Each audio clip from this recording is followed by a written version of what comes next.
poquito porque estamos esperando a la jefa de sección de régimen jurídico del Instituto Aragonés de la Mujer. Esperemos que llegue. Mientras tanto, como este estudio ha sido financiado a través de la Cátedra de Igualdad y Género, tenemos a la responsable de esta cátedra, la profesora María Ángeles Millán, que es la que, digamos, es responsable de aquellos que han potenciado el estudio, y tenemos a la responsable dentro de mi equipo de dirección del estudio, que ha sido la profesora Pilar Zaragoza. También tenemos aquí a Campal, que ha sido quien nos ha ayudado a que este estudio fuera posible. No era un estudio sencillo de realizar y, sin embargo, los resultados yo creo que son más que satisfactorios.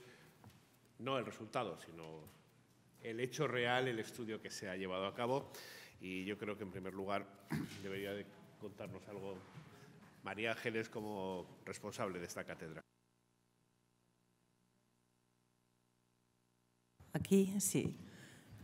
Bien, voy a ser brevísima. Solamente quiero agradecer a la Universidad de Zaragoza, al rector y a la vicerrectora de Transferencia e Innovación Tecnológica y al equipo de Campal y, por supuesto, al Instituto Aragonés de la Mujer el potenciar este tipo de estudios, este tipo de análisis con perspectiva de género que tanta importancia tienen para contemplar ciertos aspectos, en nuestro caso, dentro de lo que es, ¿no?, el seno de la universidad, lo que tiene que ver con la investigación, para conseguir un equilibrio, para conseguir un bienestar, una forma de vivir y de relacionarnos pues, mejor y más justa entre hombres y mujeres.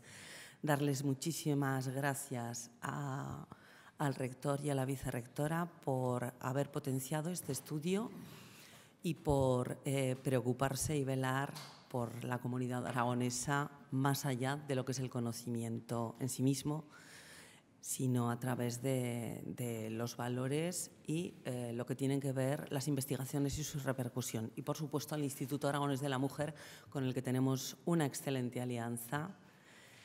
Y trabajamos, la verdad es que muy a gusto, por ambas partes puedo decir, y con mucha concordancia, porque los objetivos son comunes, que es conseguir una sociedad mejor. Eso será todo. Gracias. Muchas gracias, María Ángeles. ¿Perdón? María Ángeles Millán. Para explicar el porqué y un poquito los resultados del estudio, la vicerrectora Pilar Zaragoza. Pilar. Bueno, pues muchas gracias, rector, muchas gracias, María Ángeles. Disculpar también, hoy es un día complicado, disculpar a la vicerrectora Yolanda Polo, porque, bueno, pues como estábamos, ella dice, bien representada, la mesa estaba en otro asunto paralelo y que sepáis que esto se ha hecho en conjunto, tal como os pone en la diapositiva.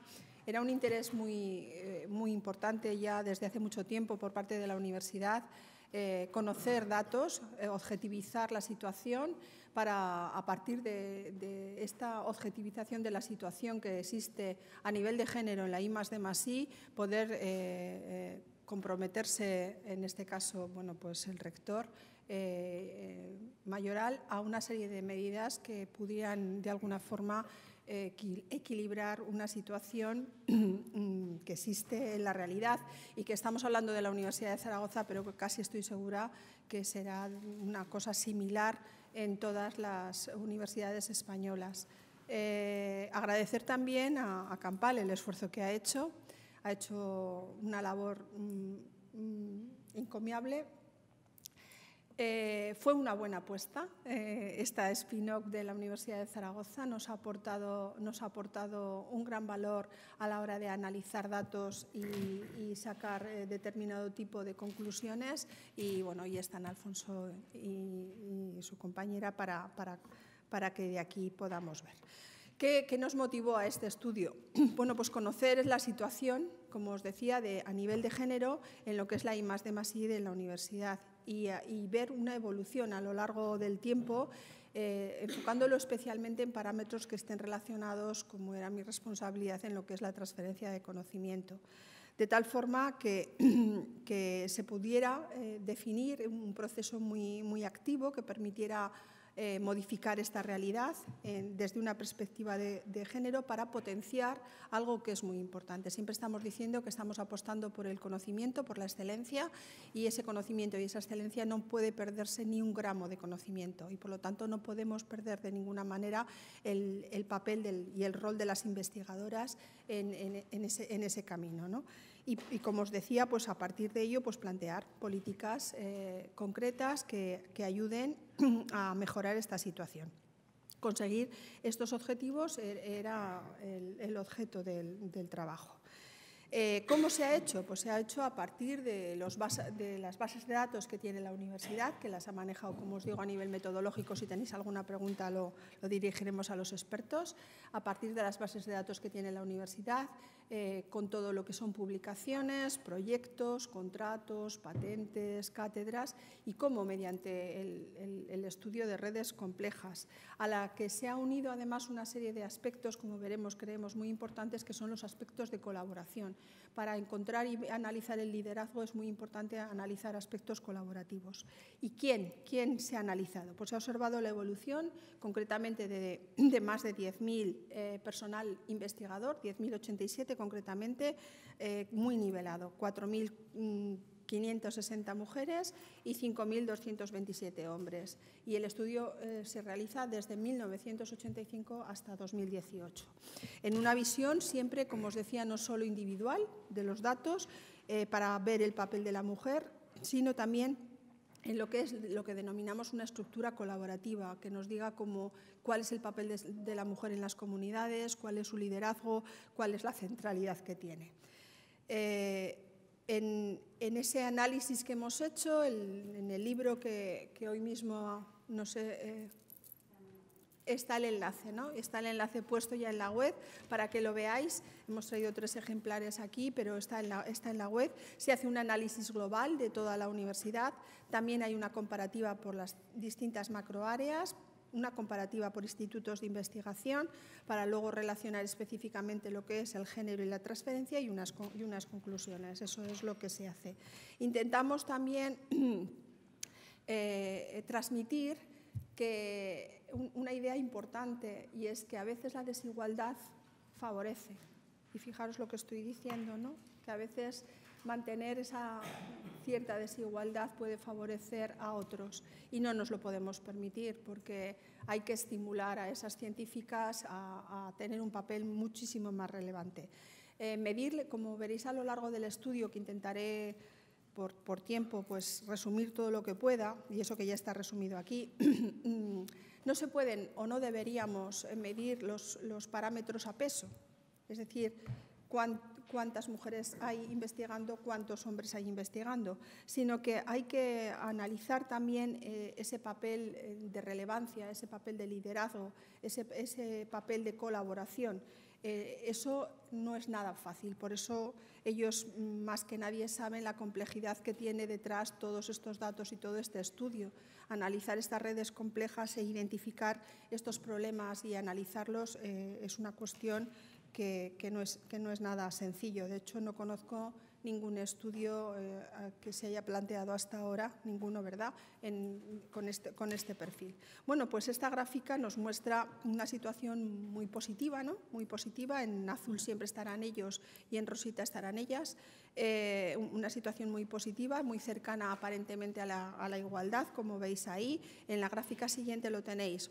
En este momento, en el 2018, que es donde llega el estudio, el tanto por ciento de mujeres es casi un 46% frente a un 54% de hombres. Este dato, bueno, pues decimos, ya estamos, ya hemos llegado a la igualdad. Bueno, pues vamos a entrar un poco más en materia.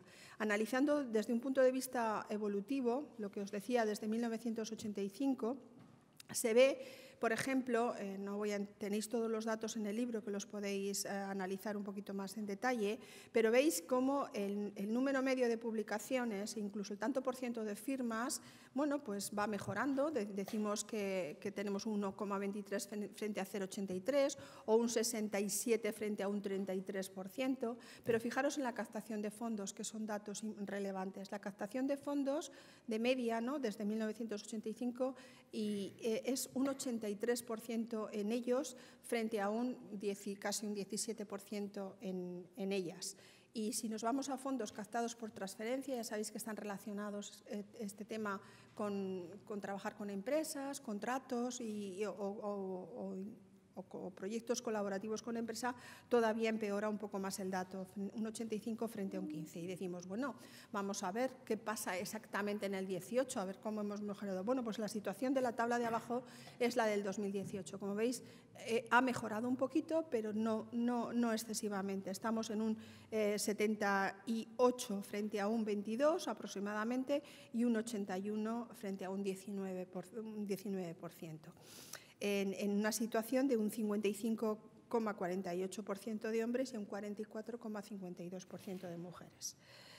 Esta es la evolución. No tengáis en cuenta el primer histograma, porque esto es a partir de cuando se empiezan a obtener datos y, por lo tanto, el primero corresponde a todos los datos acumulativos anteriores. Tener en cuenta a partir del siguiente. Y, como veis, bueno, pues la evolución del porcentaje de fondos captados por mujeres, teniendo en cuenta que estamos en el tanto por ciento hoy en un 44,5% de mujeres, no ha cambiado mucho. Esta es la situación. El porcentaje de mujeres que son responsables de proyectos de investigación, lo que denominamos investigadores principales, IPs, está en un 21,61%, que es la mitad de lo esperado. Y los hombres reciben 2,5 veces más dinero que las mujeres. ¿Por qué? Bueno, pues esto pensamos que es debido a que reciben un 50% más de dinero por proyecto y obtienen además un 66% más de proyectos. Esta es la evolución. Bueno, en el número de investigadoras principales, el número de IP de mujeres, como veis con la representación que tenemos en el histograma, es exactamente 10 puntos por debajo de lo que les correspondería por la presencia en tanto por ciento, que recordar siempre que estamos por un 45,5% de investigadoras. Bueno, pues ese es el tanto por ciento. En lo que es la estructura colaborativa, que son estos gráficos que tenemos de puntos, estos gráficos de puntos, cada uno de los puntos representa a un individuo, los puntos azules son ellos y los puntos rositas son ellas. Claramente se ve un predominio de puntos azules, es decir, de hombres. ¿Por qué? Pues porque es verdad que son un número un poquito mayor, pero la producción media es mayor y el mapa de colaboración también es mayor en lo que respecta a esta estructura colaborativa de comunidades y liderazgo. Esta diapositiva yo creo que es muy significativa, porque en estas comunidades hemos puesto en la tabla las 40 primeras comunidades, el liderazgo que hay en estas comunidades, y de las 40 primeras, subrayado en amarillo, veis las que están lideradas por mujeres. Solamente hay 6 mujeres en estas 40 primeras comunidades. La primera, además, se encuentra en la posición 23. Si nos vamos también a lo que es la centralidad, que es otro parámetro que se estudia en el estudio, es decir, personas que están mejor conectadas, que tienen una relevancia en esa estructura colaborativa, que es distinto de producir más. Esto es importante conocerlo. O sea, una persona puede tener una producción muy alta, pero tener escasas colaboraciones. Y entonces, si tiene escasas colaboraciones, estará mal conectada y no jugará un papel relevante. Bueno, pues esta es la diapositiva que nos muestra que en esta estructura de centralidad, de las 40 personas que más centralidad tienen, solo hay 4 mujeres, y la primera está en la posición número 12.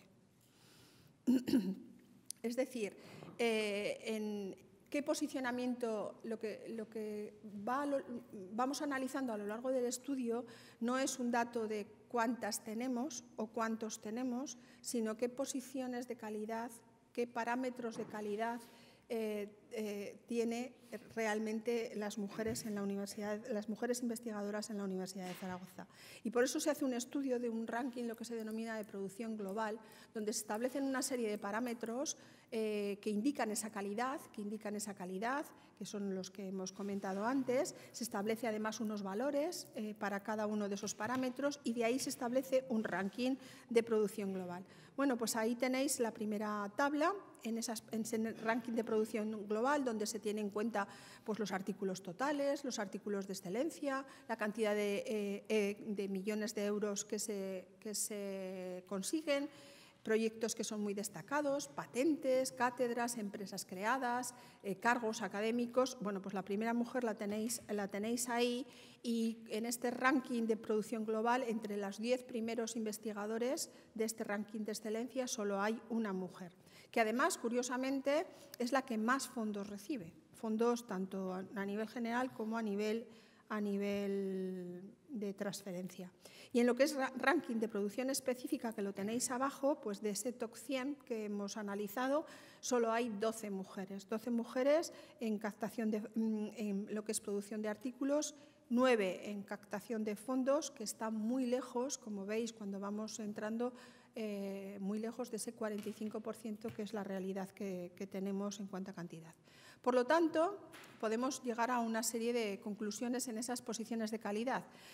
De 45 mujeres, que sería lo natural que estuvieran en ese top 100 que hemos analizado, por ejemplo, en publicaciones hemos dicho que solo había 12. Por lo tanto, tenemos 3,75 veces menos de lo que le correspondería.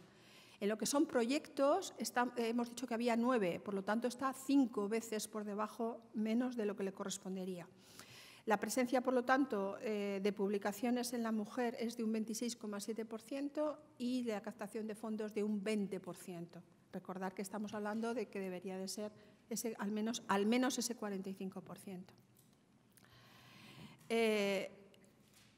Idea que creemos que es importante. A pesar de que casi está la igualdad conseguida en cuanto a número, existen desigualdades profundas, que yo os decía que a veces interesa mantener, en lo que es la actividad real, es decir, en indicadores no solo de cantidad, sino en indicadores relacionados con excelencia y con calidad.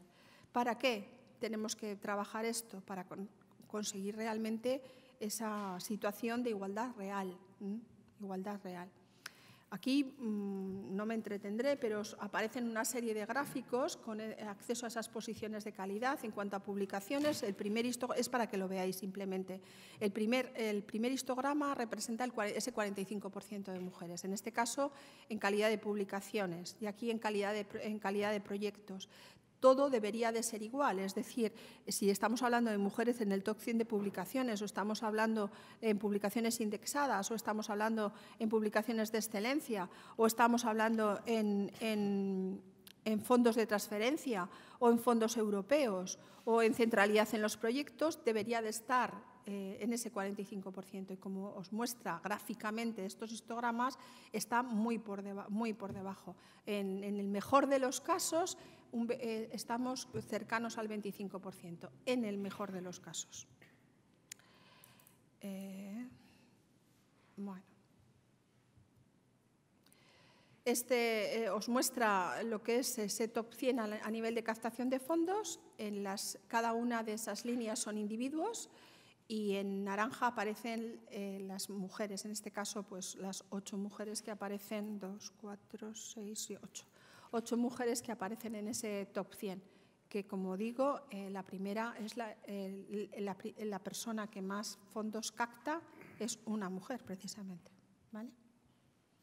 Perdón, querías fotografiarlo. Lo tienes ahí, lo tenéis ahí, lo tenéis en la web y lo tenéis ahí. Bien. También os decía, esto como ideas generales, que hemos hecho el estudio por macroáreas y por institutos. Bueno, pues aquí está el estudio por macroáreas, las 5 macroáreas que tenemos. Como veis, en el porcentaje de investigadoras, en casi todas las macroáreas, a excepción de ingeniería y arquitectura, casi está cercano a la igualdad en cuanto a número, lo tenéis aquí. Si nos vamos analizando, en este caso, publicaciones, bueno, pues las cosas no están mal. Van mejorando, vamos a decir que van mejorando, se van acercando a la igualdad. Y de destacar cabe que incluso en ingeniería y arquitectura, que es donde más alejado está, bueno, pues las mujeres están publicando y están publicando bien. Además, están en cuanto además al porcentaje de firmas, pues bueno, es un 31%, incluso superior a lo que le corresponde por su presencia. Si nos vamos a lo que son fondos captados, ya la situación cambia. La situación cambia, aquí tenemos las 5 macroáreas, recordamos la presencia de investigadoras en cada una de las macroáreas, el tanto por ciento, y en la última columna están los fondos que se captan. Como veis, incluso en ciencias jurídicas y sociales, donde hay un 51% de investigadoras, pues la captación es de un 35%, o en ciencias que hay un 41, casi 42% de investigadoras, pues es de un 22%. En la gráfica de al lado tenemos el porcentaje de mujeres que son responsables de proyectos, que son investigadoras principales. Como veis, bueno, pues la situación en todas las áreas está por debajo de lo que es la presencia que tenemos. La mejor situada es la de ciencias sociales y jurídicas. Por lo tanto, en todas las macroáreas está por debajo del 50% y el porcentaje de mujeres IPs no llega al 40%. También hemos hecho el estudio en institutos universitarios, el BIFI, el ICMA, el ITRESA, el ITEC, el IUMA, el INA, el ESEC, bueno, los que conocéis, todos ellos. Y bueno, pues esto llevaría tiempo analizarlo. Aquí tenemos el porcentaje de investigadoras. Cabe destacar la buena presencia ya superior de investigadoras en el Instituto Agroalimentario y en el Instituto de Ciencias de la Salud, que ya es superior al 50%. En ambos casos, muy cercano ya a la igualdad, están el Instituto de Nanociencia y el ISCQH, y bueno, algunos más relacionados con tecnologías y con ingeniería, pues están un poquito más lejanos de ello.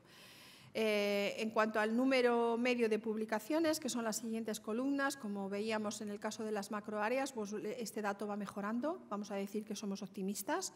La presencia de mujeres, tanto en artículos en general como en tanto por ciento de presencia como en artículos de excelencia, ha mejorado. No está lo que le corresponde, pero realmente ha mejorado.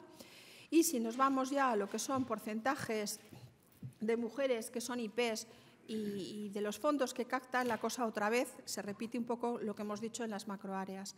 Es un poco preocupante, vamos a decirlo en algunos casos.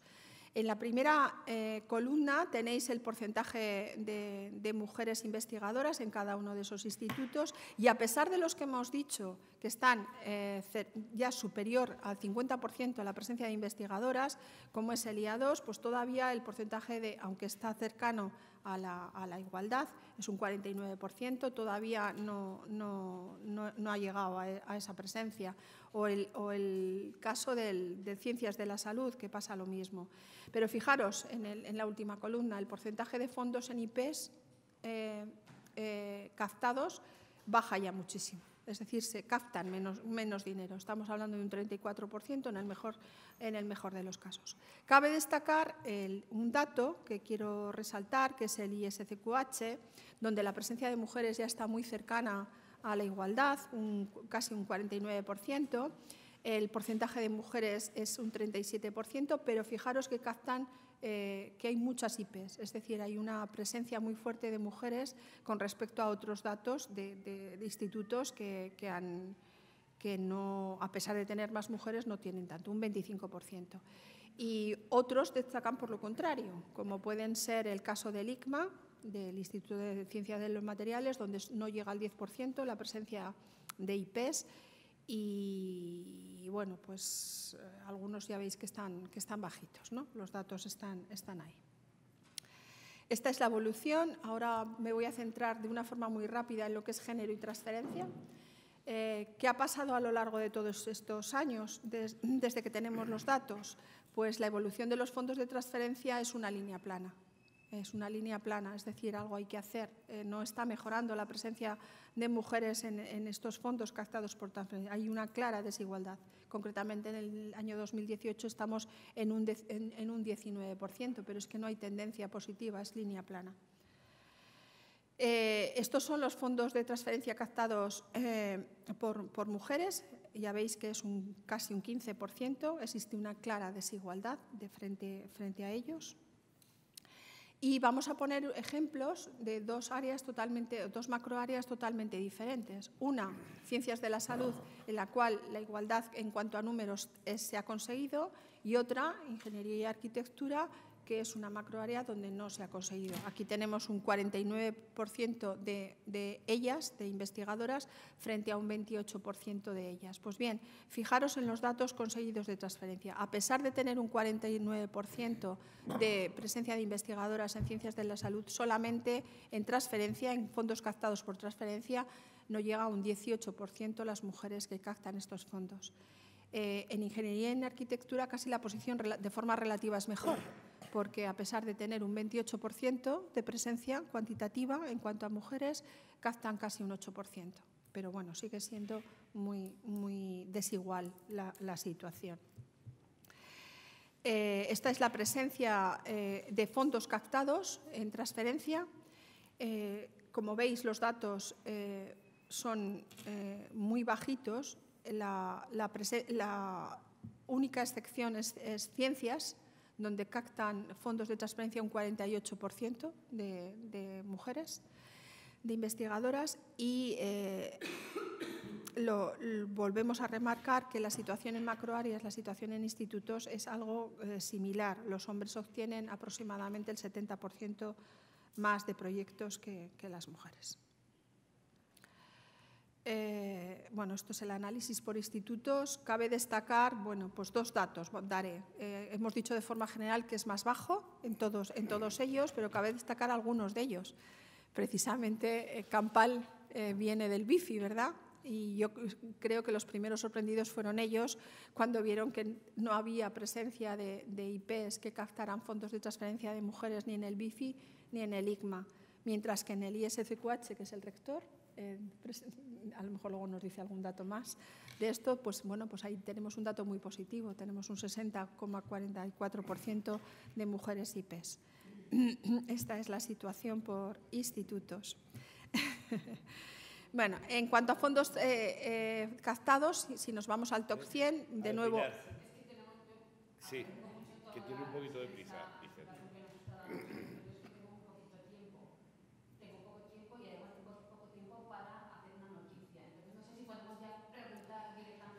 Acabo ya. Simplemente que se repite la situación, no os lo voy a contar. En cátedras, en empresas, spin-off, tenéis los datos en el libro de todas las formas. Son datos muy pequeños. En patentes, en proyectos y contratos con empresas, la presencia no llega nunca al 20%. ¿Vale? No llega nunca al 20%, están analizados. Por lo tanto, para acabar, decíamos, ¿se tiende a la igualdad en cuanto al número de investigadoras? Sí. Está claro. ¿Se tiende a la igualdad en cuanto al número de publicaciones en un medio plazo? Sí, se tiende. La igualdad queda muy lejos todavía en cuanto a proyectos, especialmente en proyectos relacionados con empresas, lo que son proyectos relacionados con transferencia, y en cuanto a fondos captados. Se obtiene la mitad de lo esperado, podríamos decir. En el ranking de calidad, en ese ranking que os he mostrado de parámetros conjuntos, en calidad las mujeres ocupan peores posiciones. Ya habéis visto que en ese top 100 estamos hablando de presencia de 8 mujeres aproximadamente. Y en cuanto a macroáreas, pues hay macroáreas en las que ya se ha alcanzado la igualdad, ya se alcanzó, de hecho, por ejemplo, en arte y humanidades, en ciencias de la salud, en ciencias sociales ya en el año 2015, y en otras, como habéis visto, en ciencias e ingenierías, pues falta camino. Los institutos de investigación no se ve una evolución diferenciada, y destacan los escasos fondos, por debajo en muchos casos del 5% en algunos de ellos, a excepción de algunos. En transferencia, concretamente, los datos todavía son un poquito más negativos, incluso en aquellas áreas que tienen la paridad conseguida, como es el caso de ciencias de la salud. y el resto de parámetros, patentes, cátedras, empresas, cátedras, la presencia de las mujeres está muy por debajo de la realidad que le corresponde por el tanto por ciento. No sabemos si la burocracia, la inestabilidad laboral, el peso de los artículos en el currículum hasta ahora para las acreditaciones hace que en muchas ocasiones estos proyectos de transferencia o estos parámetros de transferencia sean la última opción. Es importante, por lo tanto, concluir, y con eso acabo, que los indicadores de tipo cantidad de personas no son suficientes. Cuando vas desmembrando todos los parámetros y analizas con estas redes complejas los datos, te das cuenta de que hay una desigualdad todavía y se proponen pues, una serie de indicadores, que esto lo llevaremos a CRUE, lógicamente, como son número de investigadoras principales, que se analicen esos datos, mujeres en presencia de artículos de excelencia, fondos captados con proyectos y centralidad y liderazgo, ¿no? Que es lo importante. Bueno, yo con eso. Bueno, muchas gracias. Yo no voy a decir más que agradecer a Pilar, a Yolanda, a la cátedra y a Campal el trabajo. Recalcar que es el primer estudio que se hace en la Universidad Española en este sentido y que si no hubiéramos tenido a Campal y a la cátedra hubiera sido difícil hacerlo, pero que, como queda claro, un estudio necesario. Y con esto, como ustedes tienen prisa, tenía un comentario más, pero bueno, si en alguna pregunta surge, ya hablaremos sobre posibles ideas.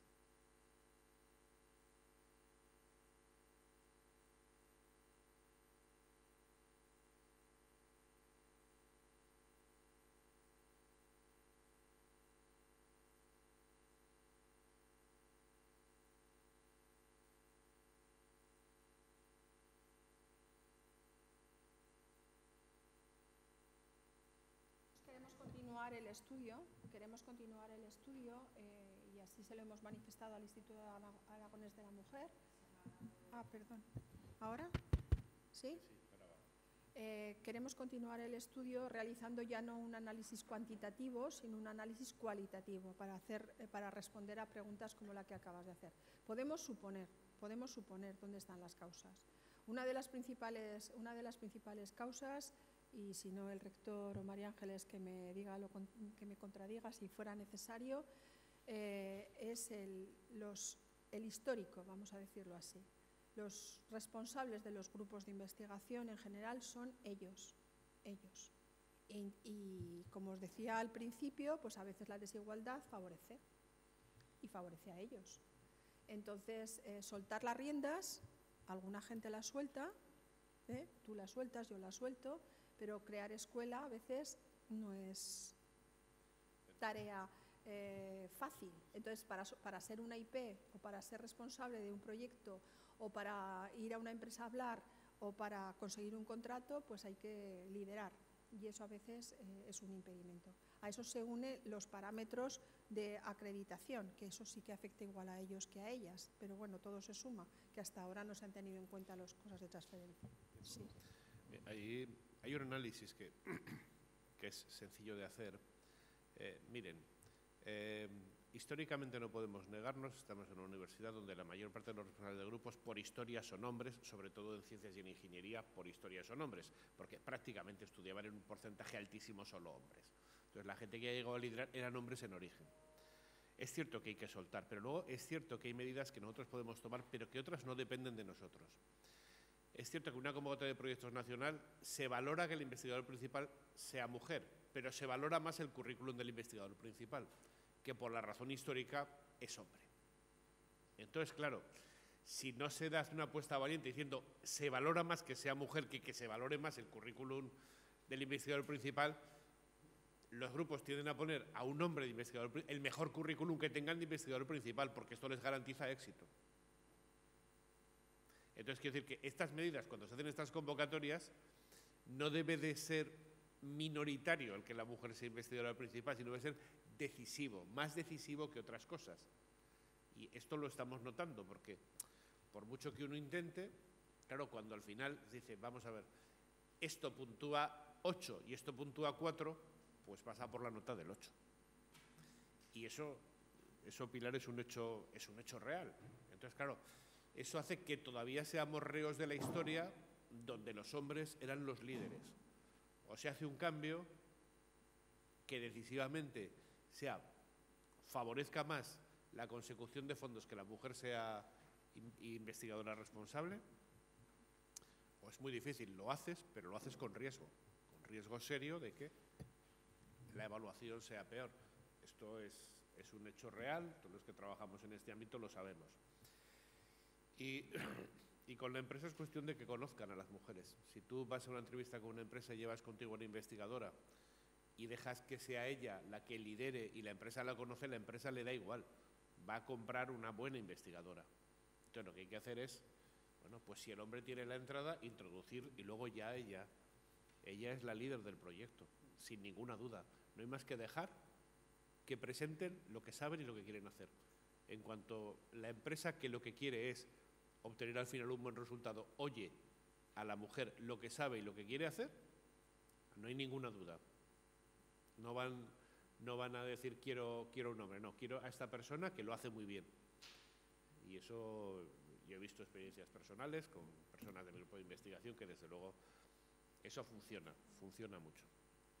Acciones positivas. Alfonso, ¿queréis añadir algo más?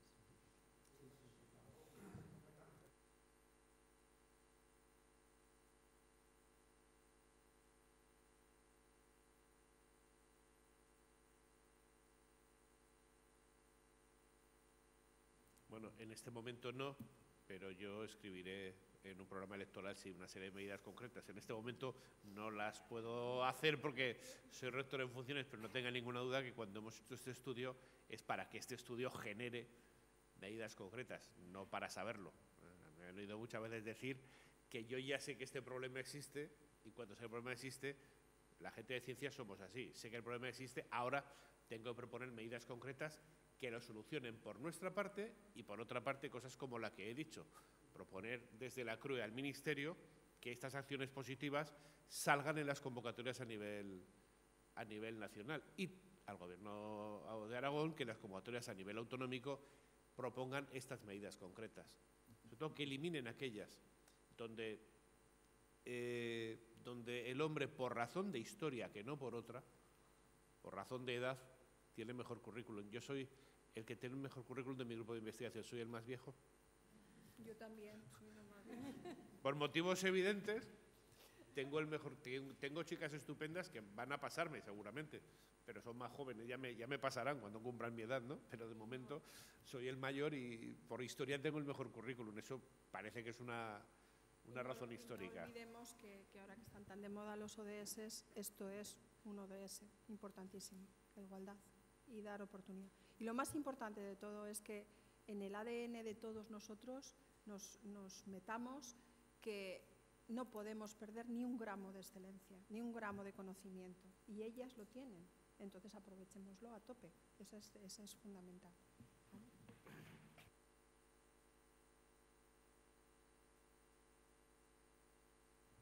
¿Más cuestiones?